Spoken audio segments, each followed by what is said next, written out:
ગુરુ બ્રહ્મા ગુરુ વિષ્ણુ ગુરુ દેવો મહેશ્વરા ગુરુ સાક્ષાત પરબ્રહ્મા તસ્મે શ્રી ગુરુવે નમસ્કાર. સ્વાગત છે તમારું BS9 TV ન્યૂઝમાં. હું છું આપની સાથે ભગવતી વિશાવડિયા. ભારતીય સંસ્કૃતિમાં ભગવાન કરતા ગુરુનું વિશેષ મહત્વ છે. ગુરુ એટલે અંધકાર અને અજ્ઞાનને દૂર કરી જીવનમાં પ્રકાશ ફેલાવનાર. હિન્દુ ધર્મમાં ગુરુ પૂર્ણિમાનું વિશેષ મહત્વ છે. ત્યારે વૈદિક પંચાંગ મુજબ અષાઢ મહિનાના શુક્લ પક્ષની પૂનમના દિવસે ગુરુ પૂર્ણિમાનો તહેવાર ઉજવવામાં આવે છે.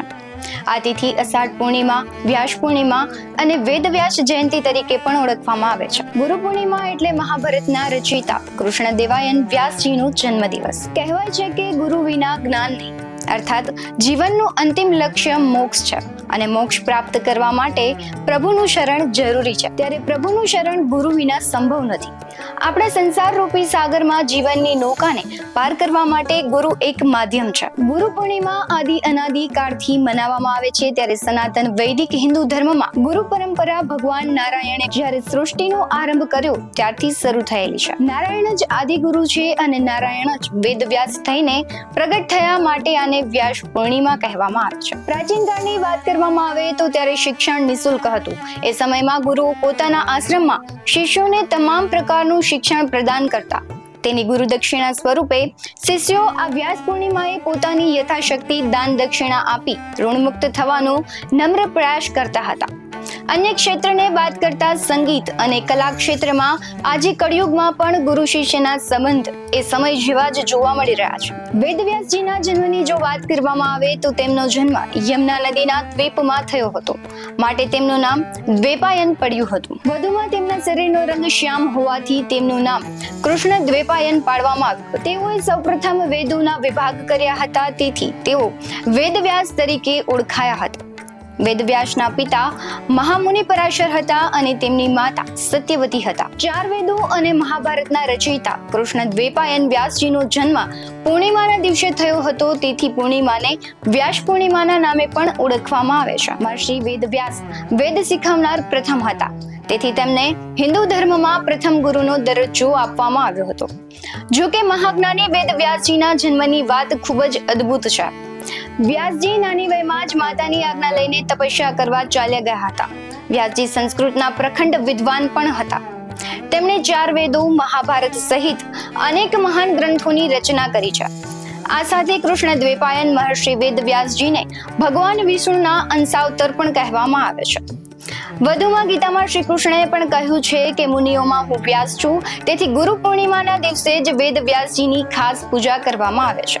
એક દંત કથા અનુસાર એક વખત મહર્ષિ પરાશર વર્ષોની તપસ્યા બાદ નગરમાં પાછા આવે છે. ત્યારે રસ્તામાં એક નદી આવે છે, જેને નાવમાં બેસીને ઓળંગવી પડે છે.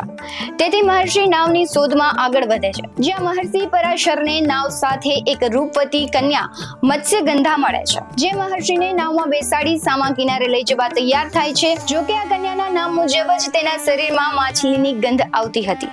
એ પછી આગળ જતા મહર્ષિ પરાશરે જ્યારે આ કન્યાને જોઈ ત્યારે તે જ સમયે તેઓ તેના પર મોહિત થઈ ગયા અને કન્યાને કહ્યું કે હું તને એક પુત્ર આપવા માંગુ છું, જે પરમ જ્ઞાની હશે અને તેની માતા હોવાને કારણે તને હંમેશા આદર પણ મળશે.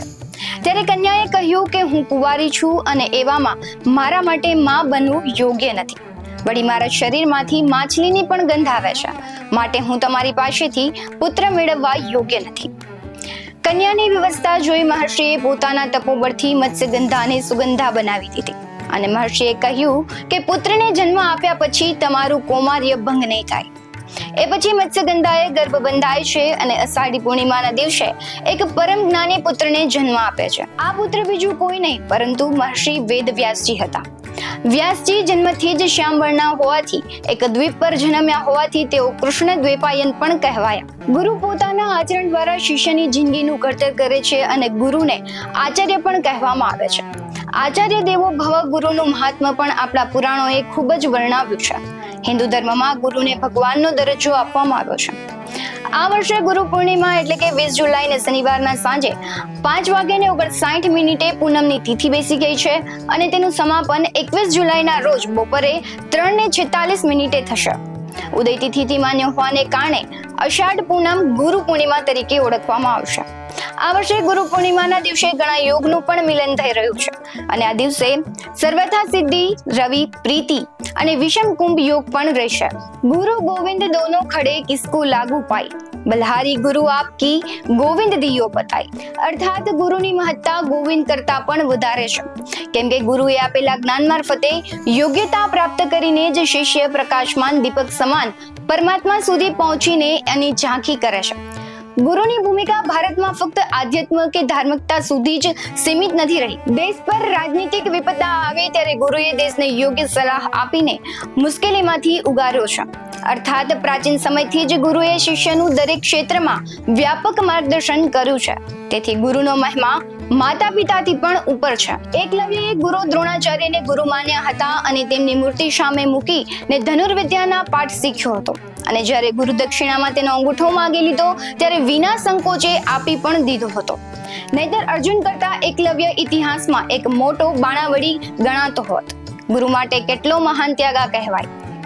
દરેક વ્યક્તિના જીવનમાં ગુરુ હોવા જ જોઈએ, કારણ કે ગુરુ એ શિષ્યને સૌથી સારા દિશા સૂચક વ્યક્તિ છે. તેને આપેલી દિશા પર ચાલવાથી માણસના સર્વે દુઃખ દૂર થાય છે. આવા જ વધુ અહેવાલો સાથે મળતા રહીશું. ત્યાં સુધી જોડાયેલા રહો BS9 TV ન્યૂઝ સાથે. અમારી YouTube ચેનલને સબસ્ક્રાઇબ કરવાનું અને અમને Facebook અને Instagram પર ફોલો કરવાનું ભૂલશો નહીં. નમસ્કાર.